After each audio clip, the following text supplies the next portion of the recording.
Recentemente eu realizei um casamento e uma das bênçãos que eu fiz para o casal é aquela famosa e tradicional bênção judaica para essas ocasiões, em que eu desejei felicidades ao casal até 120, né, até 120 anos. Algumas pessoas não tinham nunca ouvido essa expressão, né? Essa forma de abençoar, ficaram ali com alguma curiosidade, né? E mais tarde depois vieram me perguntar por que esse tipo de bênção, né? O que significava. E aí eu expliquei. 120 na nossa tradição é declarado como o limite externo, o limite máximo de uma vida humana normal. Tá? Isso aparece em Gênesis 6:3. Esse número está especificamente ligado com Moisés, né, que é uma pessoa então que morreu com 120 anos quando morreu, e a questão que a Torá faz questão de enfatizar é que, apesar dele ter morrido com 120 anos, né, os seus olhos permaneciam intactos e a sua força não era diminuída. Né?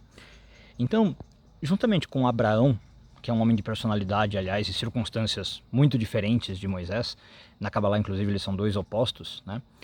Mas, juntamente com Abraão, Moisés é um modelo de como envelhecer bem. E hoje em dia a gente tem, claro, aí na nossa vida, né, por avanço da ciência, um aumento da longevidade humana. E que realmente tem se tornado uma questão significativa, uma questão bastante desafiadora para muitos de nós. Né? Como é que a gente lida com essa extensão da idade? O que a gente faz? Ou muita gente eu vejo às vezes perguntando como é que eu envelheço, né, mas eu permaneço jovem. E aí, curiosamente, preparando esse vídeo de hoje, eu fui ver um pouco de pesquisa fora do ambiente judaico. Né? E eu achei uma pesquisa que está aí muito elogiada por vários pesquisadores, tá? Uma pesquisa que começou em 1938, para vocês terem ideia, e acompanhou a vida de 268 alunos por quase 80 anos, né? Buscando entender quais características, tá, das mais variadas, desde personalidade até inteligência, saúde, hábitos, os relacionamentos, o ânimo, o humor das pessoas, né, contribuiriam para esse envelhecimento humano. Né, de um jeito saudável. E por mais de 30 anos esse projeto foi dirigido por um professor chamado George Vaillant, né, e ele escreveu livros sobre isso, sobre envelhecer, sobre os triunfos, né, de chegar numa idade adulta, exploram esse território. Bom, entre as muitas dimensões desse envelhecimento bem-sucedido, como a pesquisa chamou, o professor George ele identifica duas que são particularmente relevantes e que, curiosamente, a gente vê no caso de Moisés. Então eu acho muito legal a gente fazer esse link. Depois tem uma terceira que eu vou colocar, que a pesquisa não achou, mas que a Torá diz que também faz parte do sucesso. Né? Bom, a primeira é o que o professor George chama de generatividade. É um termo aí um pouco complexo, né? Mas o conceito é muito simples. Generatividade é você cuidar da próxima geração. Você ter algum link, né, algum elo de preocupação positiva com a próxima geração. Então, quando eu percebo que o que eu estou fazendo na minha vida, né, o estilo de vida que eu estou levando, vai me sobreviver, digamos assim, vai ser maior do que eu e vai ficar para gerações, né? E aí gerações eu digo, não precisa ser meus filhos, tá? É para a comunidade, para a sociedade, para a próxima geração, mesmo que não ligada... Opa, desculpe. Mesmo que não ligada por sangue comigo, né? Isso faz com que a pessoa tenha toda uma jovialidade muito interessante. Pessoas que têm essa noção da vida, elas costumam ser marcadas por realizarem muitas coisas, realizarem muitos projetos. Tá? Muitas vezes essas pessoas fazem inclusive projetos voluntários, elas não estão preocupadas com o aspecto, digamos, material do trabalho, né? O dinheiro. Tá? Muitas vezes elas fazem isso por simplesmente estar podendo aprender algo novo nessa atividade, né? E pelos relacionamentos que elas estão criando. Bom, e pessoas com isso, elas têm muito cuidado, né? Cuidado no sentido atenção aos outros, né? E demonstram muito isso na sua vida, e isso ajuda na longevidade. A outra dimensão que o professor George chama, ele também dá um nome aí meio, né, esquisito, vamos chamar assim, meio científico, mas o conceito é muito fácil. Ele fala detentor de significado. Né? Com isso ele quer dizer que a sabedoria que vem com a idade, algo que muitas vezes é mais valorizado pelas sociedades tradicionais, na verdade, do que pelas sociedades modernas ou pós-modernas, né, é muito importante, deter significado. Então, no judaísmo, por exemplo, a gente tem os anciãos, né, sempre, muitas vezes mencionados na Torá e no Tanakh, e que são o quê? Por que eles são anciãos e são tão importantes? Porque eles são pessoas valorizadas por sua experiência, né? Então você tem frases assim, ó, pergunte lá para os seus anciãos que eles vão te explicar como é que você aplica a lei, como é que você tem uma vida mais fácil, né? No livro de Jó você tem lá, a sabedoria não se encontra entre os idosos, né? Não é uma coisa que você tem que, se você quer sabedoria, buscar ali com quem tem idade, né? Então, aqui a questão de velhice, né, ou de envelhecer e de ter significado é no sentido de ter conhecimento, né? De ter significado sobre a vida, sobre os valores do passado para o futuro, né? Sobre conhecimento e significado sobre o mundo, na verdade. Então a idade traz, em geral, né, não é sempre, mas a idade em geral traz reflexão e um certo desapego, né, de algumas coisas que nos permitem recuar e não nos deixar levar, por exemplo, pelo clima do momento, pela moda passageira, por uma loucura da multidão, né? E o sábio é uma pessoa que então tem uma distância em relação a isso, né? A gente precisa dessa sabedoria, e especialmente numa época talvez tão acelerada como a nossa, né, em que um grande sucesso às vezes chega com pessoas para pessoas muito jovens e às vezes elas não sabem lidar com esse sucesso, né? Eu não vou aqui nem citar exemplos, vocês certamente conhecem, a gente tem isso desde o mundo do futebol ao mundo da informática, né? Você sempre vai achar pessoas que têm aí uma carreira, digamos, icônica, né? Mas é muito comum você perceber que a certa altura essas pessoas recorrem a mentores mais velhos, né, que ajudam elas a atravessar essas partes de sucesso da vida. Então, dificilmente você vê um jovem que consegue o sucesso manter esse sucesso sozinho, né? E aí me lembra inclusive um conselho do livro Pirkei Avot, Ética dos Pais, que chama Aselecha Rav, adquira para si um mestre, né? Adquira para você um professor. E esse continua sendo um conselho muito essencial para nós, né? O que é impressionante, como eu falei, é que no livro de Deuteronômio, né, a gente vê essas duas coisas que a pesquisa achou manifestadas na vida de Moisés. No livro de Deuteronômio, que a gente tem todo ele se passando no último mês da vida de Moisés, o livro mostra como esse líder, já agora idoso, né, extremamente mais experiente, está também muito mais apaixonado e motivado pelo que ele está fazendo na vida. E ele volta-se para essas tarefas justamente que a gente falou aqui. Ele está preocupado em deixar algo para a geração futura, Moisés, antes de morrer, e ser o guardião de um significado, o detentor de um significado.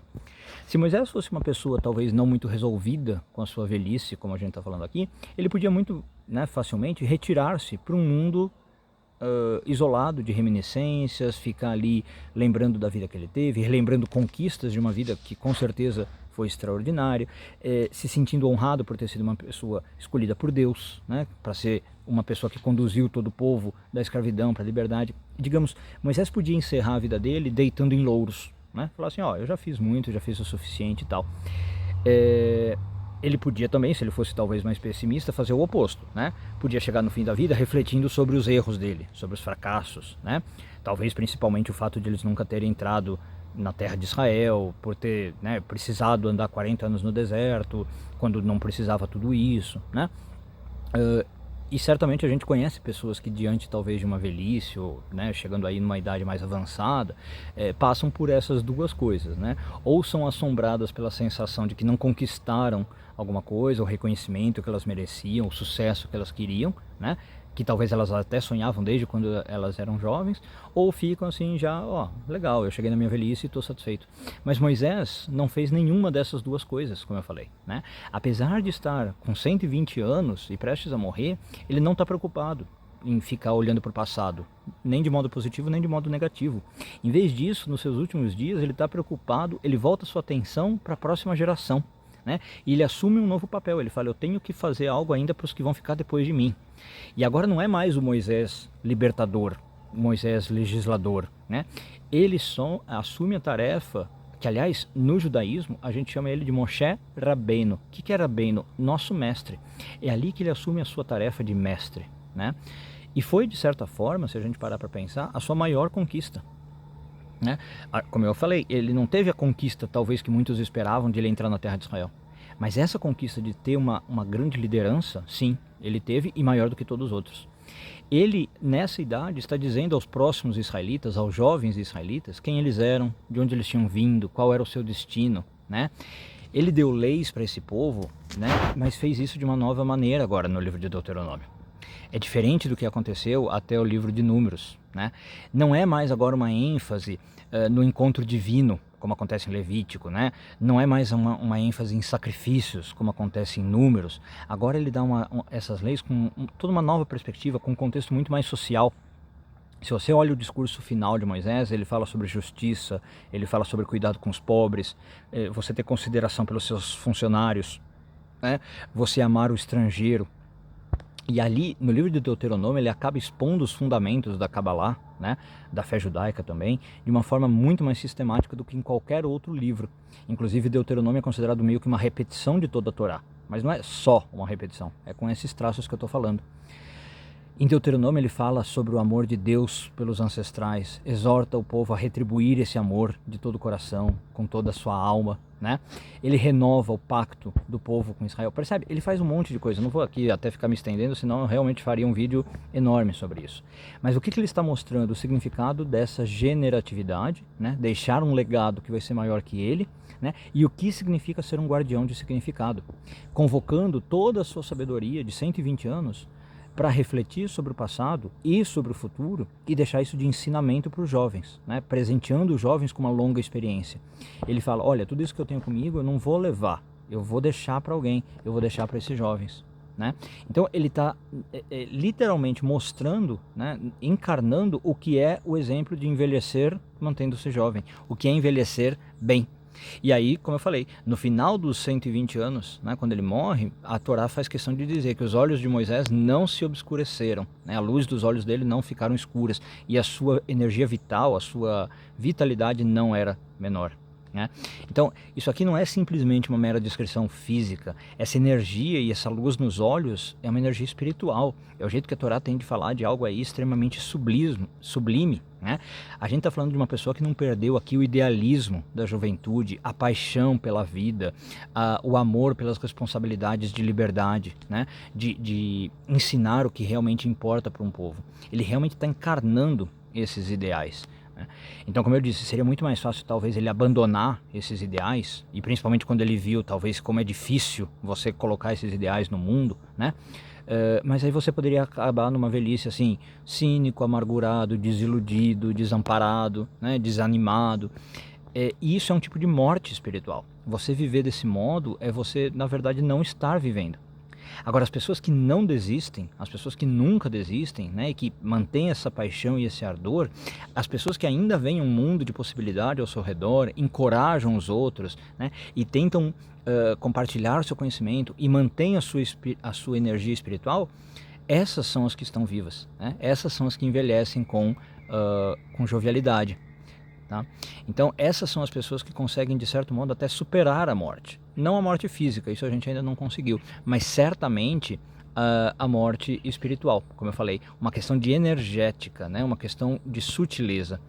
Então é por isso que é muito comovente quando a gente vê Moisés no livro de Deuteronômio com quase 120 anos, né? Olhando para frente, olhando para trás e compartilhando sua sabedoria com jovens, ensinando que, embora o corpo possa envelhecer, o espírito tem outra dinâmica. O espírito se pauta por outro processo de envelhecimento, né? E o espírito sim pode permanecer jovem, como a gente fala em hebraico, ad meia vesrim, até 120 anos. Então a gente pode chegar no 120, que é um limite físico, mas com o espírito jovem. E é isso que eu realmente espero que todos nós possamos conquistar, que nós possamos chegar na vida e alcançar em nossa vida, né? Contribuindo da melhor maneira para o mundo e para as gerações que vêm depois de nós. Uma boa semana a todos, Shavua Tov e tudo de bom.